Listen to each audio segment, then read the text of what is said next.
¿Qué tal? Buenos días. Os vamos a enseñar en qué consiste hacer una plantación de olivar. Aquí atrás estáis viendo unos tractores que son los que están haciendo ya el trabajo final, pero voy a entrevistar ahora a Miguel Abad y a Guillermo, que son los artífices, arquitectos de este gran proyecto de plantación de olivar. Bueno, Miguel, muy rápido, ¿vale? Vamos a intentar explicar un vídeo en qué consiste desde que tenemos la idea de plantar un olivar en esta finca donde nos llamaban locos porque aquí antes había plantados cítricos, nosotros plantamos cítricos, pero hemos decidido arrancar una plantación de cítricos viejos para plantar un olivar. Esto es algo muy poco común en esta zona. Estamos en Valencia, en el término de Liria, y normalmente en el pasado la gente arrancaba olivar y plantaba cítricos, porque se supone que era un cultivo más rentable. Nosotros hemos querido combinar en esta finca una buena plantación de cítricos con una buena plantación de olivar. El olivo es un árbol más resiliente al cambio climático y consume menos recursos, ¿vale? Pero bueno, para centrarnos en este vídeo, ¿cuáles son los pasos que hemos dado desde que hace 2 años tomamos la decisión de plantar aquí un olivar en la zona San Alberto? En este caso, arrancar lo que había plantado, que es la parte inicial, preparación del suelo, acondicionamiento del suelo, hay que arrancar, hay que despedregar, hay que dejar la tierra preparada, y una vez ya lo tenemos esto en marcha y las parcelas limpias y acondicionadas... Tampoco remover mucho la tierra, ¿vale? Nosotros tenemos, como sabéis, una filosofía de ecológico regenerativo, entonces ahora veis el campo desnudo porque ha sido un requerimiento de la empresa que nos está ayudando a plantar los olivos para que los tractores que van con GPS funcionen bien, pero bueno, nuestra filosofía de cultivo siempre es la misma y aquí dentro de poco veremos cómo crecerá la hierba, ¿no? Vale, pero el primer paso, el previo, una vez está el suelo limpio y quitado el cultivo que había anteriormente, es un subsolado, ¿vale? Hay que subsolar, hay que romper bajo porque a nivel radicular el árbol tiene que anclar bien y una de las cosas que es negativa de cara al olivo es el encharcamiento, por lo tanto tenemos que tener suelos que drenen bien. Dicho esto, lo primero, que nosotros lo hicimos a la vez, es decidir variedades. ¿Qué variedades son las que más nos convienen? ¿Vale?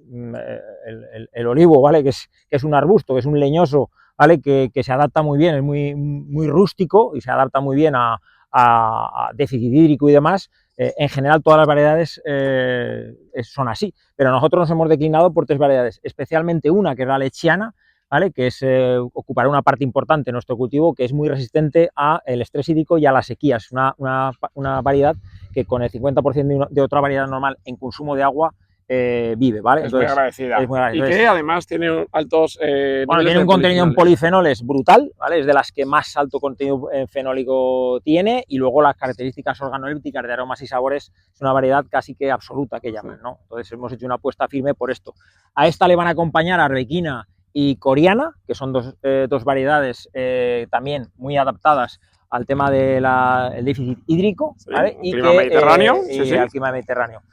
Decididas variedades, marco de plantación, nuestro cultivo, como tú bien has dicho, en ecológico y en agricultura regenerativa, evidentemente requiere de que haya una cubierta vegetal. Ahora no la ven porque el acondicionamiento del terreno lleva a que esté así, pero a partir de este momento ya empezará a manejarse con cubierta vegetal. Nosotros hemos ido a un marco de 4,5 por 1,75, es un marco más o menos estándar dentro del manejo de estas plantaciones, y lo que vamos a hacer es vamos a instalar luego una espaldera para elevar la manguera de riego a una altura de unos 50-60 centímetros que nos permita manejar a nivel suelo la fila en cuanto al control de hierbas y demás, ¿vale? Que es algo que tiene que estar muy controlado para que no crea competencia ahora con el olivo, que es muy pequeñito, ¿vale? Son olivos relativamente de 50-60 centímetros. Nuestra gran preocupación ahora es que todos los olivos agarren bien, evitar que los conejos y demás, por eso estamos poniendo también los protectores. Así es. Sobre todo durante los 2 primeros años de vida, que son los más críticos. Sí, ¿no? 2-3 años, esto es lo principal. Ahora la base principal de todo esto es que haya un buen riego, una buena asentamiento del suelo y montar, ¿vale? Lo que nosotros conocimos como una longaniza húmeda, ¿vale? Para que a nivel radicular la planta no tenga ninguna carencia, y luego el control de plagas y enfermedades. Aquí hay 2-3 plagas que son las que pueden dañar ahora el desarrollo del cultivo, que son el otiorrincho y el glífodes, pero bueno, gracias a Dios tenemos control biológico y lo importante es Guillermo, que ahora presentaré. Antes de pasar a Guillermo, de lo más difícil es cuadrar el número de planta y tiempo de plantación con el vivero, ¿no? Eso es como... Esto es una cosa es tener la idea, incluso conseguir la financiación para poder plantar este olivar, pero luego por otro es, oye, hay que, no son pocas plantas, hay que coordinarse con el vivero, es la variedad que tú quieres, el tamaño que tú quieres, el momento que tú quieres, y eso Esta es la parte más complicada. De lo más complicado, ¿no? Porque tú provees o dices, bueno, tengo una superficie, supongo que a este marco entran tantas plantas, sí, pero a partir de ahí nosotros empezamos hace un año, te recuerdo. Entonces, claro, hace un año estás negociando con el vivero algo que todavía no sabes cómo va a quedar. Sí. Y el vivero lo que hace es cultivar este tipo de planta, como si fuera un agricultor más. Sí. Y claro, a veces crece, a veces no crece, y entonces lo que tú propones, pues nosotros habíamos propuesto realizar la plantación en una fase, ¿vale?, separada todo a la vez, pero vamos a tener que hacer ahora en primavera y luego en septiembre por la disponibilidad del vivero, que no tiene planta, simplemente pues porque le ha fallado unas partidas y demás. Entonces, es la parte más complicada de llevar a término, es tener la planta que quieras en el momento que tú quieres. Esto es imposible. Vas a tener la planta cuando diga el vivero y a partir de ahí te adaptas. Es que no hay más. Esto es así. Guillermo, cuéntanos luego ya la ejecución, el día importante que soy, en el que hay que coordinar los equipos, el que cada uno tiene que saber muy bien las tareas, porque tenemos poco tiempo y en poco tiempo tiene que estar todo perfecto para que luego, pues al caer la noche, pues no vengan los conejos y se puedan arrancar los olivos y que enseguida el riego funcione, porque nosotros aquí hemos hecho también una renovación de la instalación de riego. Cuéntanos un poco cómo es... los pasos que has dado para llegar al día de hoy. Pues al final, lo que estabais hablando, dependiendo de cuándo llega la planta, tú tienes que prever todo eso para que el día que la tengas... Ha habido varios intentos. ¿Que viene la planta? No, que al final se retrasa una semana, que se retrasa dos, al final se ha retrasado casi un mes. Pero eso bueno. es. Nosotros tenemos que estar completamente disponibles para que cuando llegue ese momento, estar preparados para empezar la plantación. Hay tareas que se han externalizado, que es la propia empresa que se busca quien te lo planta. Tiene unos tractores especiales, como vais a ver ahora, que van con GPS y te plantan el árbol exactamente donde tú quieres, ¿vale? Pero luego nuestro equipo interno es el que está pues poniendo la manguera de riego, poniendo el protector. Claro, al final, por ejemplo, este año, al venir la planta un poquito más tarde de lo previsto, las temperaturas ya son altas. Entonces la planta es muy joven, tiene que estar muy mimada, es fundamental tener agua lo antes posible. Entonces nosotros estamos cuidando mucho el plantel. En cuanto lo recibimos ya se le empieza a cuidar en la misma caja que viene, y una vez ya se planta en campo, pues todavía más. Ya empezamos a cuidarlos pues como si fueran bebés.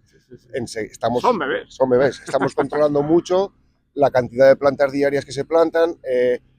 Insistimos mucho en fila de planta puesta, goma enseguida para poder regar isofacto, y luego lo que has comentado, hay una muy buena instalación de riego que nos permite abastecer de agua en cualquier momento a toda la planta. Todo esto que lo estamos contando rápido, pues luego es, oye, pues que el tractor de repente se ha roto, que no ha llegado la goma suficiente, ¿no? Pero bueno, son cosas que te tienes que ir adaptando, y ahí es donde es clave la figura del encargado. Así es, hay que prever todas esas cosas, ¿vale? Siempre hay que tener un plan, está el plan A, pero hay un B y un C, ¿vale? Porque siempre pueden pasar cosas. Pero bueno, yo soy muy partidario de cuando hay una buena organización, desde luego siempre hay imprevistos, pero las cosas salen bien. Exacto. Y luego también es verdad que... tener el plan B preparado en tu cabeza, por lo menos. Eso es. Y los equipos, las personas, al final esto lo hacemos personas, y los equipos son fundamentales. La actitud que ellos tienen, la energía, porque estamos aprovechando, son días de calor duro, estamos aguantando aquí, lo estamos haciendo con ganas, porque también es nuestra ilusión. Entonces, no sé, cambia bastante, ¿vale? Entonces, se nota mucho cuando tú terminas el día y has visto que ha funcionado, pues también es muy gratificante y va muy bien. Pues nada, os iremos contando. Gran proyecto para Masía del Carmen, y con mucha ilusión de ver estos olivos cómo van creciendo, que seguro que habrá faltas. Miguel, vamos a hablar también de cosas difíciles. ¿Cuántas faltas para ti sería un éxito? Es decir, ¿qué porcentaje de planta crees que vamos a tener que replantar? ¿Qué es éxito para ti? Es decir, si tenemos que replantar un 2%, ¿está bien? ¿Está mal? A ver, ten en cuenta que esta finca al final van a haber 87, 88 hectáreas de espaldera, que a 1.200, 1.300 plantas por hectárea. Estamos hablando de que aquí vamos más de 100.000 plantas plantadas. Tener unas 1.000 plantas no sería un problema. Un 1% es poco, ¿no? Un 1%, sí. Es Sí. que más tampoco debería haber. Ten en cuenta que la planta viene revisada, sanitariamente está perfecta. Sí. Nosotros no hemos fallado, como bien ha explicado Guillermo, en el tema riego. Esto es fundamental. O sea, que está plantada, tened en cuenta que el sistema radicular está ahí compacto en un bulbo que está muy húmedo y estamos metiéndolo en un suelo que, como ha explicado Guillermo, estamos en el mes de junio, está deshidratado ese suelo. ¿Qué pasa? El efecto esponja. Tú metes una planta hidratada y al lado es como el efecto azucarillo, ¿vale? Sí, Que absorbe agua, le roba agua a la planta. Si no estás inmediatamente, ¿vale? Ahí puedes tener un problema grave.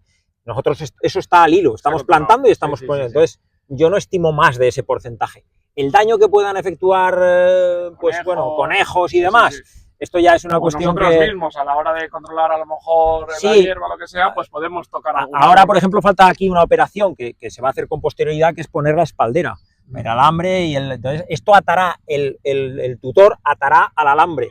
¿Qué pasa? Que el intercepa que tenemos para el control de hierba no tiene por qué hacer daño a la planta, eso está más que controlado.